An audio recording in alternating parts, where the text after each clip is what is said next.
ہر آدمی اپنی ظاہری حالت کو بھی جانتا ہے اور اپنی باطنی حالت کو بھی جانتا ہے، اور ہر آدمی یہ بھی جانتا ہے کہ میری مالی حیثیت کیا ہے۔ اگر حصہ لے کر کے آپ کا دل مطمئن ہے کہ واقعاً میرے پاس اتنے پیسے نہیں تھے کہ میں تنہا ایک جانور خرید کر کے قربان کر سکتا تھا، اور میں حصہ لے کر کے بالکل مطمئن ہے، تو پھر آپ کیجئے۔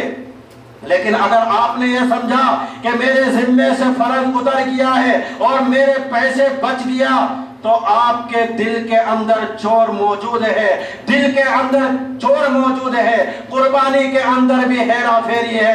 قربانی تو نیتوں کا نام ہے، قربانی کا معیار نیتوں پر ہے۔ اللہ تبارک و تعالی کو ضرورت نہیں ہے کہ حضرت اسماعیل علیہ السلام کی گردن پر چھری چلے، اور اللہ کو یہ بھی ضرورت نہیں ہے کہ حضرت ابراہیم علیہ السلام کی نیت کو جانچا جائے۔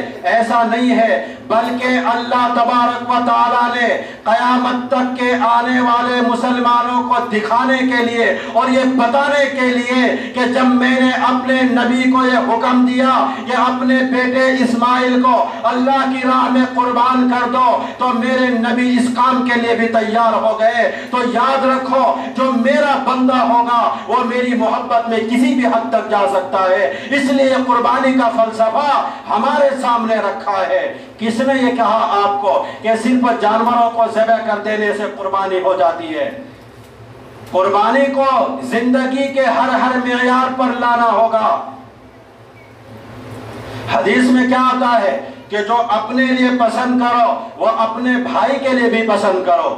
یہاں تک کہ اگر دسترخوان کے اندر دو آدمی بیٹھا ہے اور دو ہی روٹیاں ہیں، ایک گرم ہے، آپ کے دل میں ہے، آپ یہ سوچتے ہیں کہ یہ گرم روٹی میرے حصے میں آ جائے، تو شریعت کہتی ہے کہ یہ گرم حصے اپنے بھائی کو دے دو جو اسی دسترخوان میں بیٹھا ہے، تاکہ پتہ تو چلے آپ کے اندر جذبہ ہے قربانی کا۔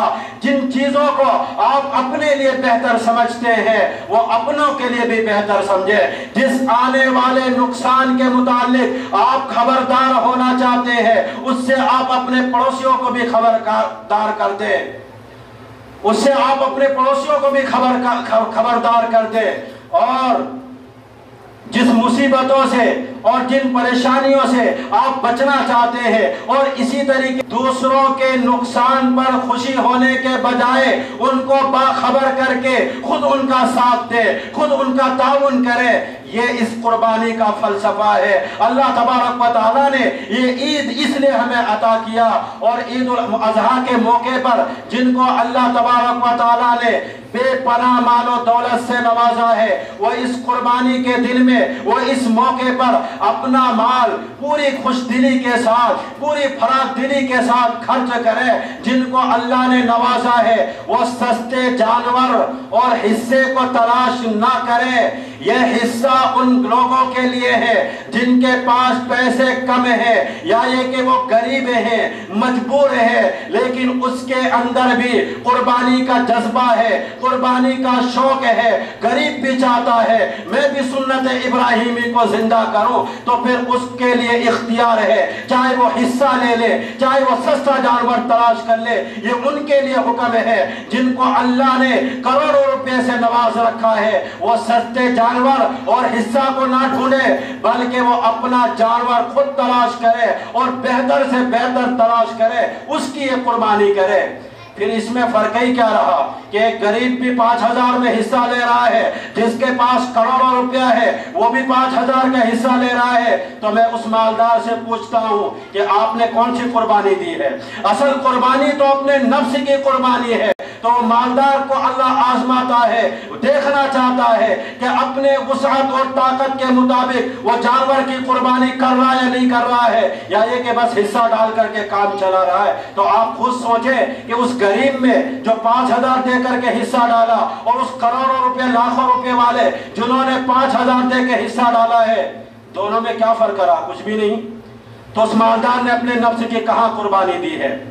تو اس لیے جس کو اللہ نے نوازا ہے وہ اپنا جانور خود خریدے، تنہا خریدے، اور ایک جانور کی قربانی وہ خود دے، اکیلے دے۔ ہاں جو غریب ہے یا مال کم ہے، پیسے کم ہے، اس کے لیے اختیار ہے، وہ سستے جانور لے لے یا حصہ ڈال لے، یہ اس کے حق میں صحیح ہے، لیکن مالداروں کے لیے نہیں۔ وہ تنہا، چاہے گھر میں ہر ایک صاحب نصاب ہو، چاہے اس کے گھر میں 10 جانور گر رہا ہو، گرنے دیجئے، لیکن ہر ایک کو قربانی دینی پڑے گی الگ الگ انداز میں۔ پھر اس گوشت کو تقسیم کرنے کا حکم دیا گیا کہ ان غریبوں میں تقسیم کیا جائے جس کے پاس کھانے پینے کے لیے کچھ بھی نہیں ہے۔ دنیا کے لوگ جو مرضی چاہے کہے، ساری دنیا میں مسلمانوں کے علاوہ 70-80% لوگ ایسے ہیں جو گوشت کھا رہے ہیں۔ کیوں کھاتے ہیں؟ کیونکہ یہ دنیا کا سب سے طاقتور ترین کھانا ہے جو غریبوں تک نہیں پہنچتی ہے۔ جو عید الاضحیٰ کے موقع پر مسلمان عید الاضحیٰ میں غریبوں ضرورت مندوں میں گوشت پہنچاتے ہیں، ان میں تقسیم کرتے ہیں۔ تو ہمارا مزاج بانٹنے کا ہونا چاہیے۔ یہ ہمارے رسول صلی اللہ علیہ وسلم کی تاکید ہے۔ ہمارے رسول صلی اللہ علیہ وسلم نے کچھ بھی جمع نہیں کیا، جائیدادیں نہیں بنائی، مال و دولت جمع نہیں کیا۔ اللہ کے رسول کے دربار میں کوئی بھی پہنچا، اللہ وحدہ لا شریک کی قسم ہے کہ اللہ کے رسول کے دربار سے کوئی بھی خالی واپس نہیں آیا۔ تو اسلام نے ہمیں بانٹنے کا مزاج عطا کیا، چاہے مانگنے والا مسلم ہو، غیر مسلم ہو، کوئی بھی ہو، اسلام ہمیں کہتا ہے کہ ہمارا مزاج بانٹنے والا ہونا چاہیے۔ تو اس قربانی کے دن ہمیں یہ یاد رہنا ہے کہ ہم اپنے دل کو پاک کرنا ہے، نفرتوں کو ذبح کرنا ہے، رنجشوں کی قربانی دینی ہے، اپنی انا اور غرور کی بھی قربانی دینی ہے، اور اپنی میں کی بھی قربانی دینی ہے کہ میں بڑا، اس کی بھی قربانی دینی ہے۔ جب دل پاک ہو جائے گا، اور جس طریقے سے اللہ کے رسول صلی اللہ علیہ وسلم نے ابراہیم علیہ السلام کے سنت کے مطابق قربانی دی ہے، اگر تم نے بھی اسی کے مطابق قربانی دی تو اللہ کے حضور 100% آپ کی قربانی قبول ہوگی۔ اس لیے اس بقرعید میں اور اس عید کے موقع پر آپ عزم کریں، جو بخیل ہے، جو کنجوس ہے، وہ کنجوسی کو ختم کرے، جو بخیل ہے اپنی بخل کو ختم کرے، جن کے دل میں نفرت ہے نفرتوں کو ختم کرے، جنہوں نے کچھ لوگوں کو اپنی انا کی وجہ سے پریشان کیا ہوا ہے، وہ اپنی انا کی قربانی دے کر کے، اپنے بڑے پن کو قربانی دے کر کے آئے، اپنے دل کو بڑا کر کے اپنے بازوؤں کو پھیلائے، اور ان تمام لوگوں سے اپنے آپ کو گلے لگا لے، ان تمام لوگوں کو اپنا بھائی بنا لے جو نفرتوں کی وجہ سے آج بھی وہ ہم سے دور ہیں، ان کو اپنا قریب کر لے۔ یہ ہے اس عید کا مقصد، یہ ہے اس عید کا فلسفہ۔ یہ نہیں صرف جانور ذبح کر دو، جانور ذبح کر دیے، دل میں نفرت ہے، اپنے بھائی سے دشمنی ہے، مسلمانوں سے دشمنی ہے، تو اصل قربانی تو نفس کی ہے، جانور کی نہیں۔ تو اگر آپ کے دل میں نفرت ہے کسی کے خلاف تو ان سے جا کر گلے مل لیجئے، پھر جا کر کے قربانی کیجئے، تو اللہ کے حضور آپ کی قربانی قبول ہوگی۔